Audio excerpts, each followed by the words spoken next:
So I just looked at my reading wrap up from Storygraph, and I thought for sure I did not make my goal of 24 books this year. I forgot all about all the challenges at the beginning of the year. So I actually have read 37 books, and I'm going to talk to you about some of the ones that I rated 5 stars. So, Party for Thera, I've already covered. I already have like a separate video about, so you should go check that out. As well as, I believe, Understanding the Palestinian-Israeli Conflict and Light in Gaza. I believe I have already covered those in videos, as well as any of the books by Susan right here. All five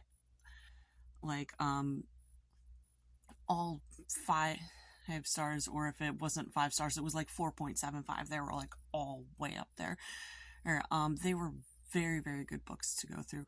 I believe I covered Feminism is for Everybody when I said, for those people who watch the Barbie movie and are like, well, where do I go from here? This book right here, Feminism is for Everybody.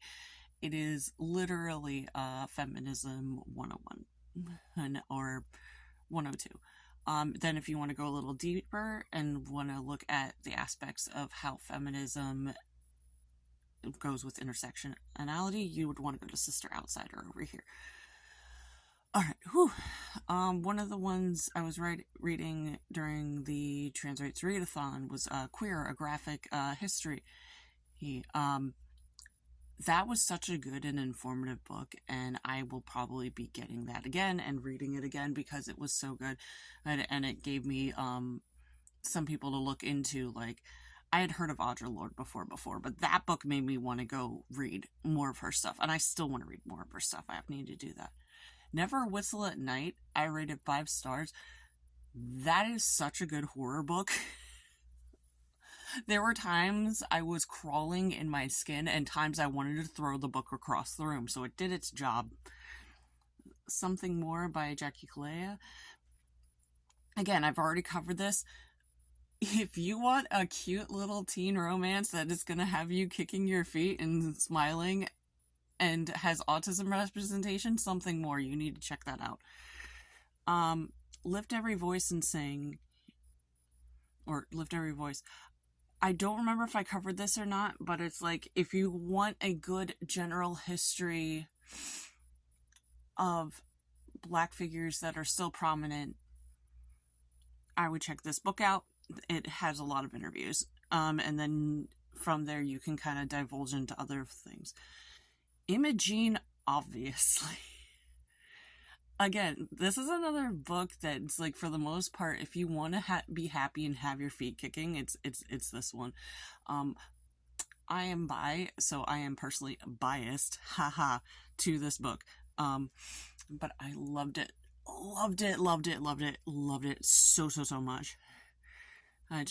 There's one character that I wanted to kick the entire time, but yeah, that's, other than her, it's like the book is perfectly lovable. Tastes Like Shakar. I believe I'm saying that right. If I'm not, please correct me. I love Nisha's books. And this was no exception.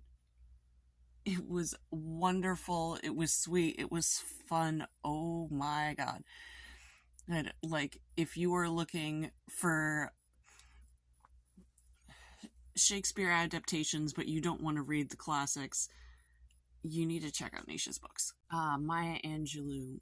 Always loved Maya Angelou. She's such an inspiration, and I love reading her stuff. I learned so much from her books every time. Genderqueer. I think I covered this already during the Transrates Readathon, but Genderqueer is a book that I wish existed when I knew somebody who was transitioning, because I felt like I would have understood so much more about what they were going through. Like, I was one of the more understanding people in their lives of my family and friends. But I wish I had this book because it like spelled everything out so perfectly, and it was so easy to understand and very relatable to their circumstance. Cemetery Boys, I cannot recommend enough. I was enthralled with this book. It was so, so good. And I didn't know what to expect going into this, but it was amazing, and it it had me so happy, and it was so mystery based. It was great. Felix Ever After, again, another good book I read during trans rep week. It had me crying at points, but it's just literally, I don't remember if he's a teen or a college student, but he's just trying to live his life as a demi boy. So I believe his pronouns are he, they, if I remember correctly. But yeah, that's something you definitely should check out. It was, again, it made me cry. Switching down here a little bit more so you can see the rest of these. Bloodmarked. I cannot say enough about Bloodmarked. I was so excited for this book. I'm so excited for the third one that's coming out. I've already pre-ordered the third one. But the Legendborn series is amazing. Tracy Deonn is amazing, and I could not say enough about her. Just the way everything is just tied together, where it's like you have essentially history lessons about like what is like to be a Black person in the South, tied in with the magical magical realism of King Arthur, or just fantasy of King Arthur's court. It's so good. So good. Lady Tan's Circle of Women. I was amazed at some of the stuff that I was finding out in that book. This is about like one of the first prominent female doctors in China, in like, I want to say the 16 or 1700s.